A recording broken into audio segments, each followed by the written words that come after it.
Es así.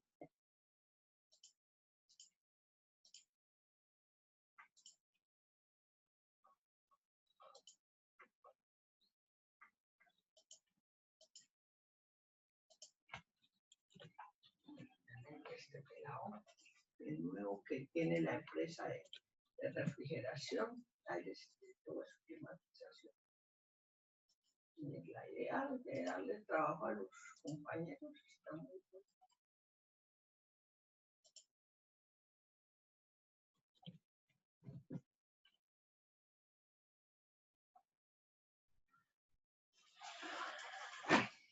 Enviando todos esos links porque ya le envié cuando trae la Jorge, le envié voy a enviarle eso.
Tan raro, ayer el Zoom ya no se estaba cortando a los 40 minutos, pero bueno, hoy sí.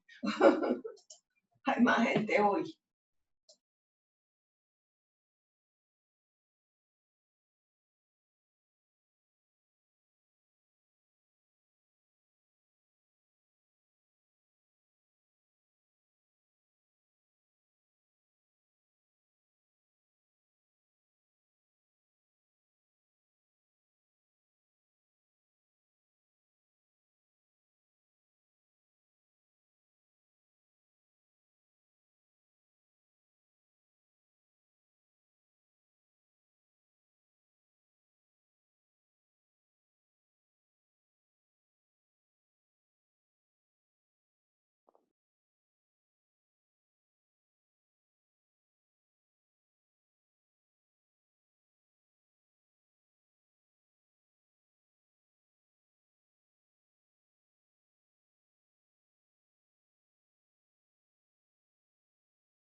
Muy bien. Entonces, el detalle es ese, que si no se tuvo en cuenta ese caudal, y ojo, ya con eso también ustedes deben entender muy bien de que la tubería que sale por lo menos de una caja de inspección o que es el emisario del ramal, es decir, aquel a la que llegan otras tuberías, es lógico y es muy probable que el diámetro de esa tubería sea mayor que los diámetros de las tuberías que están llegando a él.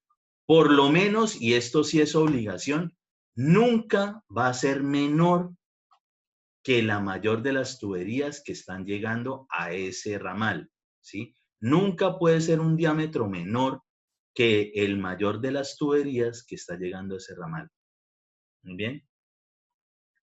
Entonces, si nosotros le metemos ese caudal que no está diseñado, pues esta vaina termina trabajando a tubo lleno y por eso es que se colapsan los sistemas de alcantarillado normalmente.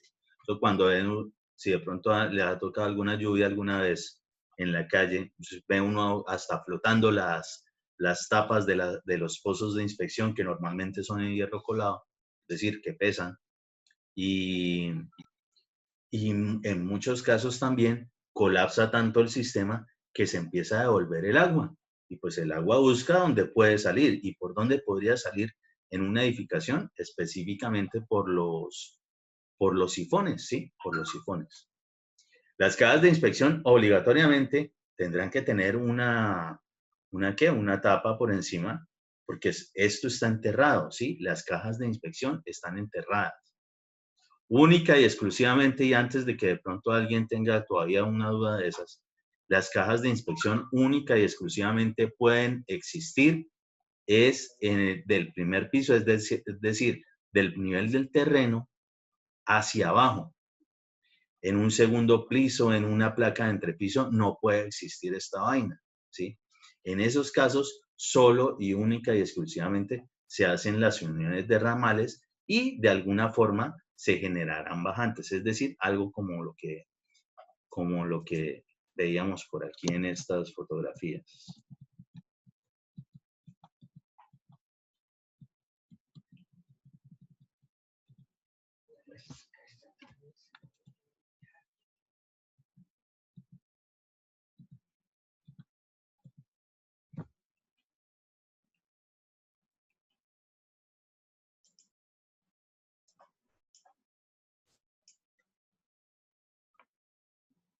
¿Sí?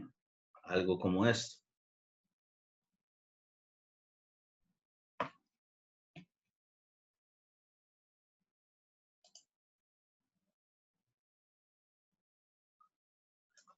Muy bien, todo el sistema sanitario dentro de la vivienda obligatoriamente tiene que tener conexión de lo que es la tubería de ventilación. ¿Por qué? Primero, la tubería de ventilación, esa naranja, es para que primero logren evacuarse de pronto los malos olores, ¿sí? ¿Malos olores de dónde? Pues esto está conectado al sistema de alcantarillado. Pues los residuos sólidos se descomponen en el agua y generan gases, generan malos olores. Y entonces, en la parte que no está llena de agua, ¿sí? La parte superior de la tubería, pues por allí precisamente estará el aire. Entonces, es necesario que escape ese aire, ese mal olor, con las tuberías de ventilación y se evacúe hacia arriba, fuera de la casa. ¿Para qué? Para que cuando ustedes ingresen de pronto sobre todo en los baños, de pronto simplemente utilizan el lavamanos o descargan un inodoro y empieza a salir un mal olor, ¿sí? Los malos olores precisamente se evitan mucho con eso. Pero adicionalmente, desde un punto de vista hidráulico, cuando se presentan lo que son los sifones, ¿sí? Los sifones, se tiene lo que se denomina un sello hidráulico, es decir, un poco de agua que no permita que el mal olor ingrese a la vivienda, ¿sí? Casi siempre cuando en ciertos aparatos sanitarios, sobre todo en los lavamanos, algunas veces algunos sifones que están muy conectados a lo que es el sanitario y demás, a veces en los lavaplatos también, se puede perder ese sello hidráulico. Entonces, lo que es el sistema de ventilación también ayuda a que eso no se pierda, es decir, que no baje ese pequeño nivel de agua que se va a presentar aquí y que va a evitar precisamente que el mal olor continúe y llegue a la vivienda por intermedio de los sifones de piso normalmente. ¿Listo? Entonces, es muy importante todo lo que tiene que ver con tubería de ventilación. Toda construcción, todo baño, toda zona donde ustedes sientan que hay mal olor, precisamente en esas zonas, es por falta de tuberías de ventilación. Y la tubería de ventilación, lastimosamente, es algo que los constructores, los maestros empíricos, no se lo pasan por la faja, es decir, no lo tienen en cuenta. Muy bien, vamos a ver otra cosita respecto de esto, que es lo que tiene que ver con los buitrones. Entonces, resulta que acontece que todo eso que hemos hablado de que no atraviesen los elementos estructurales, bueno, pero por algún lado tienen que pasar, o por lo menos uno no está como evidenciando las tuberías como tan fácil por allí. Entonces, ¿qué son los buitrones? Los buitrones son espacios vacíos, se denominan más o menos columnas falsas, o como para que lo entiendan, más o menos tiene al momento del acabado, es decir, lo que queda a la vista, pareciese como si fuese una columna, pero es una columna falsa, es decir, no está llena de nada, es un espacio vacío por dentro. Y se realizan para ocultar las tuberías de gran tamaño y que tienen conexión en viviendas de 2 o más plantas, ¿sí? Son comunes a apartamentos dobles o cualquier edificación en altura. Por aquí hay un ejemplito. Y aquí ya obviamente no es con lo que tiene que ver con instalación hidráulica o sanitaria, sino con instalaciones eléctricas, ¿sí? Eso es un buitrón. Y ya lo vamos a ver más respecto de cuestiones reales con este tipo de tuberías. Entonces, por ejemplo, conexiones como estas, ¿sí? Pues en algún momento tendrán necesidad de los bajantes, ¿sí? O deben continuar o conectarse con los siguientes pisos, algo como esto, ¿sí? Noten que, por ejemplo, esa placa de steel de esa placa colaborante, le recortaron para que atravesara por la parte de la placa, ojo, no por las vigas ni nada de lo que son los elementos estructurales. Noten que ahí le está sacando el quite a todo eso. Muy bien. Entonces, ajá, sí, efectivamente es un hueco por el cual siguen pasando todas las tuberías. Si ustedes notan por aquí, aquí vemos casi todas. Esta es una tubería ¿para qué? Para sistema contra incendio, tuberías de ventilación, tuberías sanitarias de aguas lluvias. Y ojo, estamos viendo unas verdes que son las que tienen que ver con la parte eléctrica. Por normativa del reglamento eléctrico de instalaciones, el reglamento técnico de instalaciones eléctricas, ¿sí? No se puede hacer nunca esto. Nunca la cuestión eléctrica, lo que tenga que ver con la parte eléctrica, nunca puede estar cerca o muy pegada a lo que tiene que ver con la parte de agua, con zonas húmedas. Esto debería tener un buitrón independiente, o por lo menos debió haberse aislado, ¿sí? Eso no se puede, eso está mal.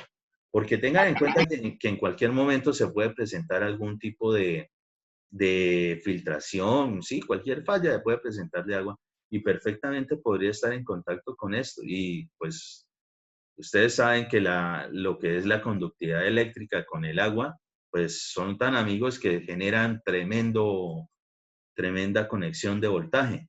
Entonces, eso no se puede. Vamos a ver ahorita cómo es que pueden estar terminando precisamente esos elementos.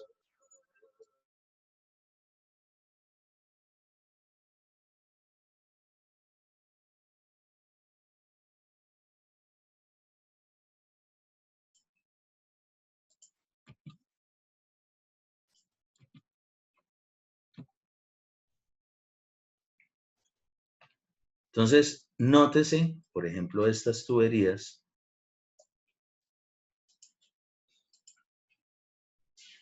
que están cercanas a la estructura, ¿sí? A los elementos estructurales, pero miren que no está atravesando ninguno. Ojo, normalmente se hace eso. Se ubican muy cercanas, normalmente a columnas, a los elementos verticales, esos bajantes. ¿Para qué? Para después generar el buitrón o columna falsa. Cosa tal de que a la final, después de los acabados, de la impresión, esa obra, esa actividad, que fuese parte de la estructura. Es decir, que la gente primero, que no observe directamente las tuberías, y segundo, están protegidas y adicionalmente,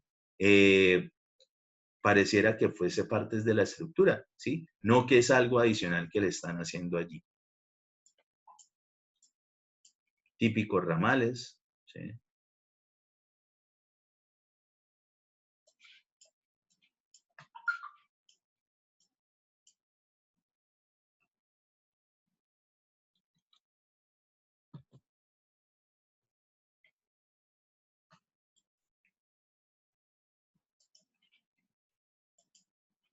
Y aquí vemos un poquito más desarrollado lo que son los buitrones. Entonces, por ejemplo, esto definitivamente hace parte de la estructura. Y a la final aquel elemento, cuando se le dé el acabado de pañete y demás, bueno, todo el acabado respectivo, pues va a parecer que fuese otra columna que también hace parte de la estructura. Pero realmente es eso, una columna falsa, está hueca por dentro y permite el paso de las tuberías sin que toquen precisamente los elementos estructurales.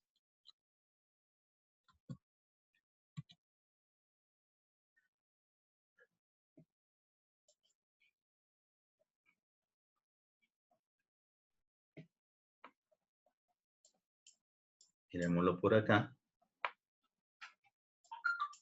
Entonces vamos a suponer que hay unas tuberías sanitarias y de pronto otra de alimentación de agua potable, ¿sí? Ahí están. Entonces, ¿qué se hace? Ah, bueno, no podemos estar atravesando vigas ni nada por el estilo. Pues nos hacemos muy cercanos, ¿sí? Y obvio que esto es para que no quede un elemento atravesado en cualquier lado, ¿sí? Que no se note desde el punto de vista estético algo tan agresivo. Y pues se ubica allí y se genera lo que vendría siendo el, eh, el buitrón. Ojo, no necesariamente tiene que ser en ladrillo, no necesariamente tiene que ser en bloque. Para el caso, por ejemplo, ustedes en este notan como si fuese algo muy delgado. Es decir, perfectamente podrían ser láminas de superboard, es decir, de construcción liviana, en seco, y solamente la cara que va a observarse por fuera, ¿sí? No tienen necesidad sino de colocar perfilería y atornillarla, ¿sí? A ese sistema y ya con eso tienen perfectamente. Así no hay necesidad tampoco de ocupar mucho espacio.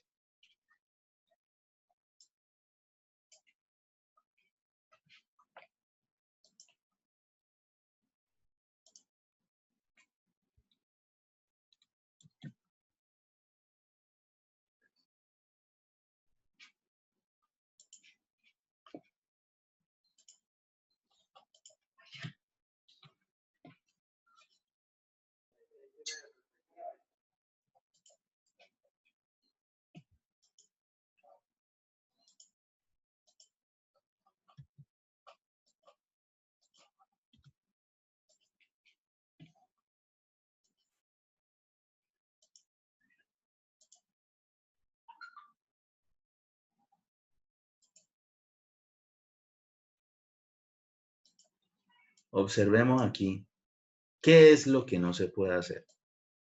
Atravesar un elemento estructural, ¿sí? Con algo sanitario. En lo de hidráulico tampoco debe atravesarlo, así sea de menos diámetro, ¿sí? Eso no, eso es por normativa, eso lo dice la NTC 1500. E incluso ese documento habla de que hay ciertos casos donde se puede permitir de cierta forma atravesar algunos elementos. Toda vez, es decir, única y exclusivamente, cuando se le pida permiso al diseñador estructural y él nos diga que sí. Y pues para el caso, un diseñador estructural normalmente no permite que le toquen su estructura. Eso no es correcto.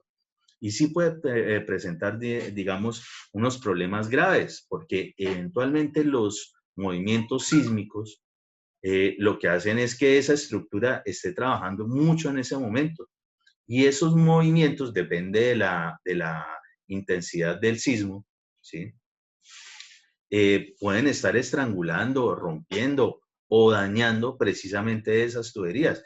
Ojo, las tuberías que hemos hablado aquí hasta el momento son en PVC, ¿no? ¿Sí? Entonces, pues es un sintético, es un plástico. Entonces, pues es susceptible de que se dañe fácilmente. Aunque tiene cierta resistencia, esos no son elementos estructurales para nada. Entonces, eso es lo que no se puede hacer.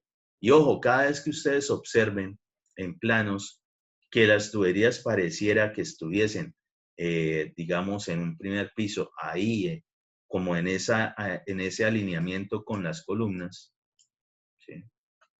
Pues ustedes de una vez se tendrán que imaginar, no, pues si aquí hay una columna y esta construcción continúa, seguro que va a haber otro elemento estructural por aquí en algún momento, en alguna viga abajo. Pero también, muy seguramente, nos encontraremos una viga en la parte superior. ¿Para qué? Para confinar lo que sean de muros y demás. Entonces, eso no lo pueden hacer. ¿Entendido eso? Sí, señor. Ok.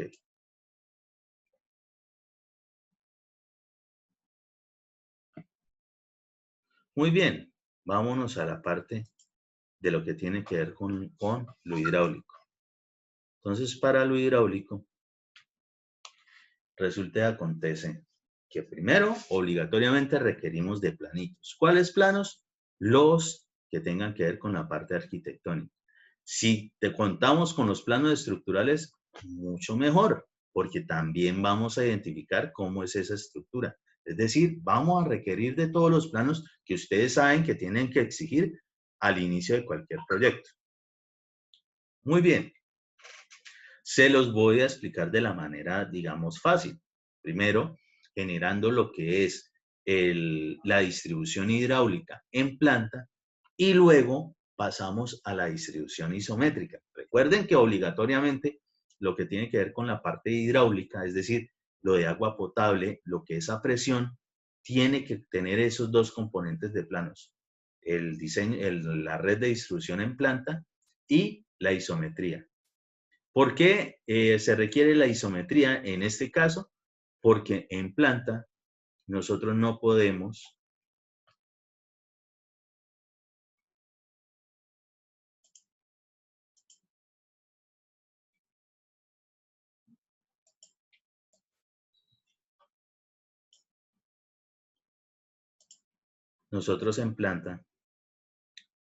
nunca vamos a ver las elevaciones, nunca, ¿sí? Las elevaciones en una vista en planta las vamos a ver como un punto. Y lo otro donde lo podríamos ver las elevaciones serían cortes, pero para los sistemas de desagües, pero sobre todo en lo que tiene que ver con la parte hidráulica, es decir, la tubería de agua potable, la tubería a presión, nos tocaría hacer muchísimos cortes, pues eso ya, digamos, se sale de contexto.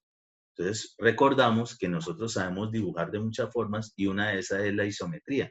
¿Y qué es una isometría? No es más que coger una planta, darle cierta inclinación, continuar con el mismo sistema, pero ahora vamos a poder observar en una isometría 3 dimensiones, ya no solamente 2 dimensiones. Entonces, en esas 3 dimensiones logramos observar tanto la distribución en planta como lo que es la elevación. Y ahora sí, para el caso,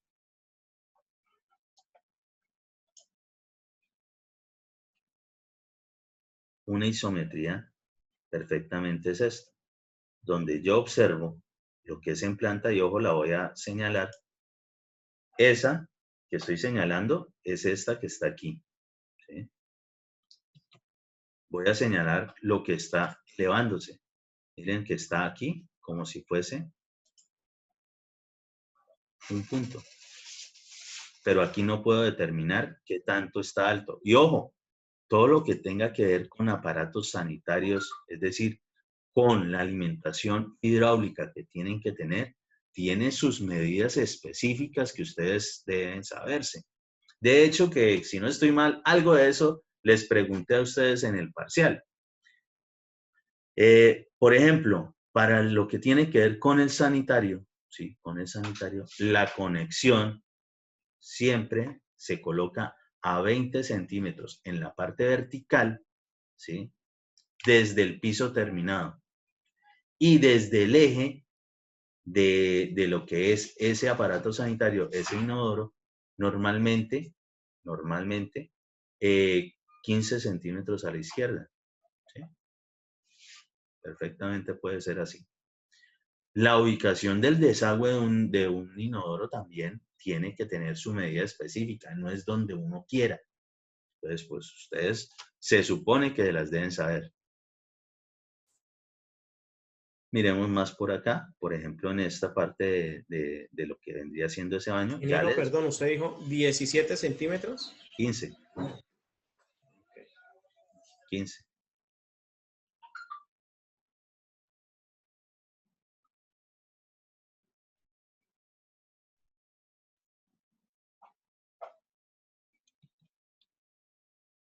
No puedo observar en la vista en planta precisamente lo que es la elevación.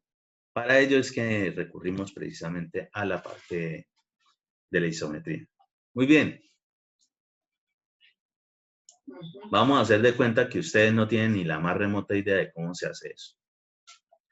Entonces, ¿qué hacemos? Primero, ustedes, mientras cogen práctica, desarrollan primero la distribución en planta. Y después, con base en esa distribución en planta, realizan la isometría. A medida que ustedes cojan agilidad, después con el tiempo ustedes de una vez cogen y sacan la isometría. Y como en la isometría uno también ve la distribución en planta, pues se evitan muchas cosas. Pero pues desde el punto de vista académico ustedes lo van a desarrollar de esta forma.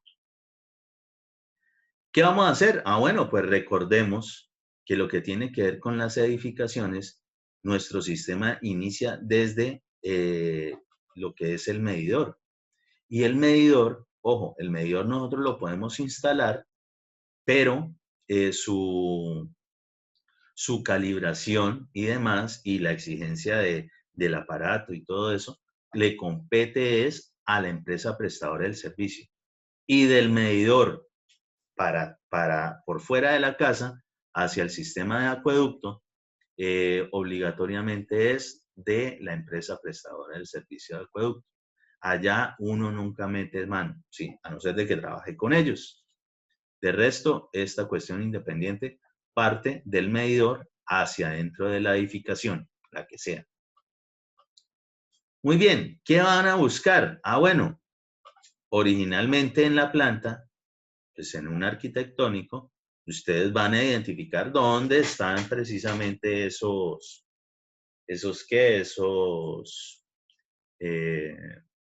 esas zonas húmedas donde se requiere la alimentación de agua potable. Por ejemplo, vamos a analizar por acá. Esto es un inodoro visto en planta, un lavamanos visto en planta. Lo mismo lo tenemos acá. ¿Qué significa esto? Esto significa que, y aquí de pronto le faltó el aparatico visto en planta, de lo que es la ducha. Pero esto lo que significa es que existe un sifón que recoge todas las aguas de esa zona. Y pues si esto es un baño, normalmente esto significa que es la zona de la ducha. ¿Sí?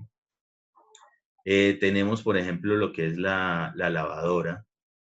Tenemos lo que es el lavaplatos en la cocina, ¿sí? Y dependiendo, pues tendremos más cosas, ¿sí? Otros lavaplatos, depende de la configuración arquitectónica. En una vivienda, normalmente, en la parte frontal, casi siempre se acostumbra a dejar lo que se denomina una llave de jardín, ¿sí? La llavecita típica para regar el jardín supuestamente del antejardín, de ese retiro obligatorio que tiene que tener cualquier edificación o vivienda respecto de lo que es la caminería o la zona pública, es decir, el andén, ¿sí? Es un retiro obligatorio. Normalmente se deja ese tipo de llave o para lavar el vehículo, qué sé yo. Entonces, primero, usted, bueno, listo, depende de la configuración de la edificación, pues ustedes ubican una llave como esas. Entonces, pues, más o menos la ubican donde pueden. ¿Dónde pueden? Normalmente, digamos, en un murito, ¿sí? No lo van a ubicar en una puerta, no lo van a ubicar en una ventana, ¿sí? Por tanto, ustedes tienen que saber muy bien todo lo que indica la simbología de un plano arquitectónico. Listo, continúan. Hay diferentes formas de alimentar una edificación. ¿Cómo así? Entonces, hay una que es directa y es que el recorrido viene de una vez desde el medidor y empieza a distribuir a cada uno de los aparatos sanitarios, ¿sí? Hay una indirecta que llega del medidor se va hasta un tanque de almacenamiento o de abastecimiento y de ese tanque baja y genera la distribución a los aparatos sanitarios que encontremos. Y existe una combinada que es precisamente, viene del medidor, empieza a alimentar los aparatos sanitarios y también alimenta un tanque de abastecimiento que solo entrará en funcionamiento a repartir el agua en esa vivienda cuando, digamos, el sistema de acueducto deja de funcionar, es decir, que no hay agua, que se fue el agua. Entonces, en ese momento, todas esas formas las pueden hacer. Ahorita, en este instante, vamos a hacer de cuenta que es una directa, ¿sí? Adicional de eso, también se pueden utilizar lo que son los hidroneumáticos motobombas, única y exclusivamente, y eso es así porque eso es costoso, su consumo, cuando la edificación sobrepasa la línea de energía que tiene que ver con el acueducto, ¿sí? Entonces, el acueducto normalmente está, sus tanques y su planta están ubicados en una zona alta. ¿Para qué? Para generar una línea de energía que cumpla ciertos diseños y logre alimentar una población que está por debajo. Resulta y acontece que las poblaciones normalmente ahora están creciendo hacia arriba. Las líneas de energía de diseño de acueductos normalmente están sobre los 15 metros de columna de agua, 15, 20 metros de columna de agua, ¿sí? Es decir, hay una altura, una cabeza piezométrica respecto de eso. Si una edificación pasa esa altura, pues todos esos pisos que requieran alimentación de agua potable por encima de la línea de energía requerirán precisamente el apoyo de algún elemento tipo hidroneumático, es decir, una bomba, una motobomba. Eso en esos casos. Vámonos con la parte sencilla. Vamos a decir que esto está distribuyendo directamente, por ejemplo. Entonces, bueno, si distribuye directamente, pues empezamos a distribuir a lo que nosotros conocemos como aparatos sanitarios. Entonces, distribuimos, por ejemplo, por acá para esta zona que parece ser una cocina, al lavaplatos, a la parte de la lavadora, llega acá y empieza a distribuir para lo que es el sanitario o el inodoro, el lavamanos y la ducha. Pero aquí esta distribución nosotros no la observamos bien. Entonces vamos a mirar qué es lo que pasa ahí.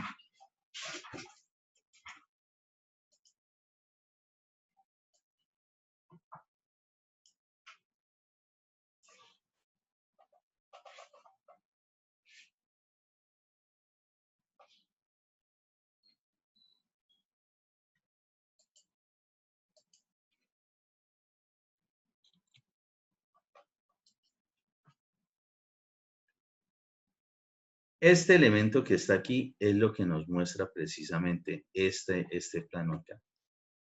Lo que estamos haciendo, ahora sí, en la parte isométrica, pues tenemos que generar una derivación, ¿sí?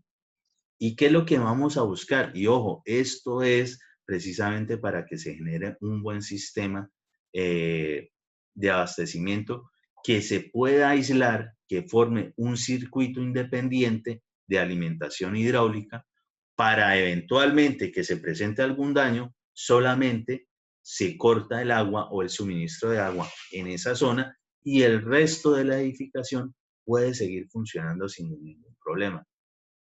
En una vista en planta, como para que me entiendan, en el medidor, justo después del medidor, viene alguna llave para cortar el sistema de alimentación a toda la edificación. En las casas que no tienen ese aislamiento, ese corte, ese cierre de lo que son las zonas húmedas, si se llega a presentar algún problema con la lavadora, en lo que tiene que ver con la parte hidráulica, les toca cerrar el agua afuera y por tanto se queda sin agua toda la casa. Si necesitan reparar el lavaplatos, lo mismo, tienen que irse hasta afuera, cerrar y queda sin agua de alimentación toda esa zona. Eso es lo que hay que evitar, ¿sí? Y lastimosamente, y pues eso ocurre, sí, hay que tenerlo en cuenta, lo que tiene que ver con instalaciones hidráulicas, pues son susceptibles de mantenimiento en el tiempo, ¿sí? En algún momento se va a dañar alguna llave o simplemente la quieren cambiar, de lavamanos, de lavaplatos, de lavadero, ¿sí? La conexión de la lavadora, en fin. Entonces, para evitar eso de tener que cortarle el suministro de agua a toda la vivienda porque se dañó una sola cosita del aparato sanitario, pues para eso nosotros vamos a aprender a aislar esos sistemas.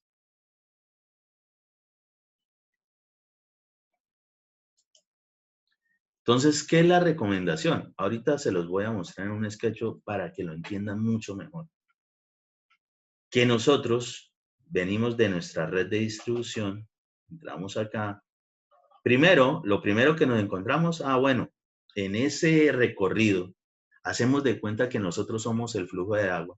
Entonces, a lo primero que nos encontramos, a eso es a lo que primero vamos a alimentar. Entonces, ¿qué encontramos primero por acá?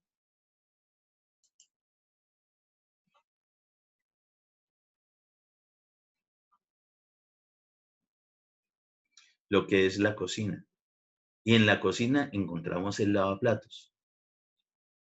Ojo, estas distribuciones vienen acá por el piso y en algún momento deben entrar al muro y subir, ¿sí?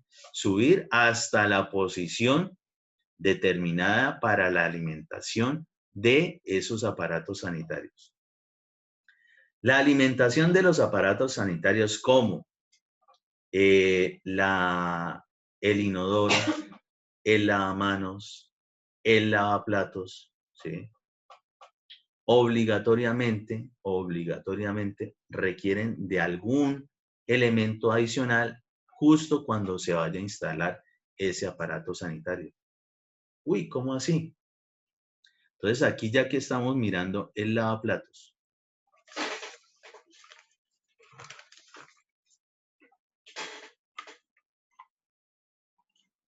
resulta y acontece que ese planito que tenemos ahí, esa conexión que sale como si fuese una lineecita, ¿sí? Eso es la indicación de cierta cosa que tiene que ir allí. ¿Qué cosa? Un accesorio para ese sistema de alimentación hidráulica. Y ese accesorio, en esos casos, siempre va a ser una típica, un típico adaptador macho. Oh, se llama así, no tengo la culpa. La cuestión de ideología de género y que quieran hacer lo que les dé la gana en materia todavía de ingeniería civil, en estos elementos de lo que tiene que ver con la parte hidráulica, nada que ver, ¿sí? Seguimos todavía con las cuestiones tradicionales. Entonces, más o menos como para que lo entiendan.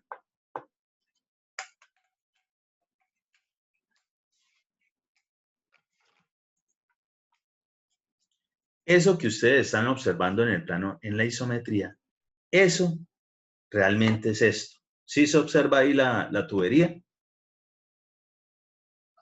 Sí, señor. Ok. ¿Qué viene ahí? Aquí viene una simbología que nos dice que es un codo de 90 de diámetro de media pulgada. Sí, efectivamente esta es una tubería de media. Esto es un codo de media de 90 grados. Sí, ahí se nota. 90 grados. Es decir, tiene un eje y parte perpendicular hacia el otro. Y lo que no está diciendo, pero que lo vemos ahí como una saliente, siempre va a ser, para el caso del inodoro, del lavamanos, del lavaplatos, obligatoriamente van a terminar en un adaptador macho. El adaptador macho es este accesorio, ¿sí? Este accesorio, que precisamente tiene como una saliente, una especie de tornillo. Y ese tornillo, y se llama adaptador macho, porque se conecta y penetra a un adaptador hembra, ¿sí? A una hembra. En este caso, ¿cuál hembra? Entonces, estos aparatos sanitarios que les estoy nombrando, resulta y acontece que requieren de lo que se conoce como una manguera. Eso es después de justo cuando se va a generar la instalación del aparato sanitario. Mangueras como estas, y si logran observar, por dentro tienen rosca, ¿sí? Las